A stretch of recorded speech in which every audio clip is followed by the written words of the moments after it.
मजीद अच्छी और दिलचस्प वीडियोस को देखने के लिए हमारे चैनल को सब्सक्राइब करें। शुक्रिया।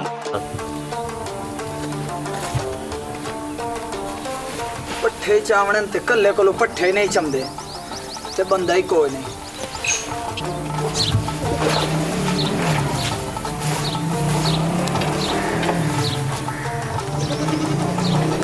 अस्सलाम वालेकुम। वालेकुम सलाम। क्या हाल है ब्रा? ठीक है? खैर है।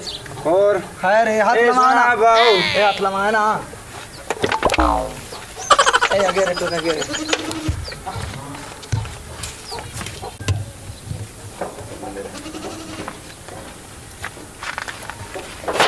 बाऊ की आदत ही आऊं। ओ यार वहाँ सब दा घर पूछना आई वो किथे पिया। अच्छा एक मिनट में दसे ना।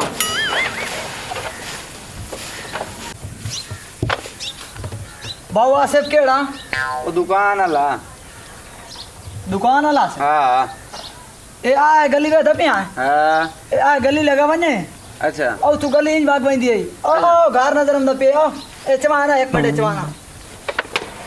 ए चवा।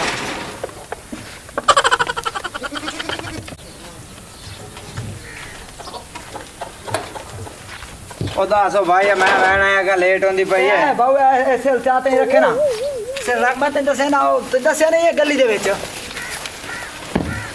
ए गली जे गंदा से ना अबू रत्ता जे गेट है घर दा। हां ओ घर नहीं है ये ना रख। बड़े मैं लेट होंदी पई है। चाचा फिर मैं ते दसे ना थोड़ा पड़ाई ना फिर। चल चल।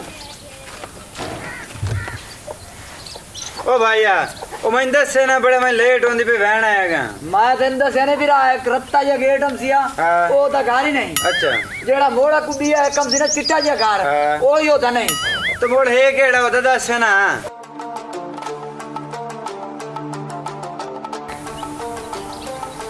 ओ बिरा हां मैनू पता कोई नहीं होते घर दा।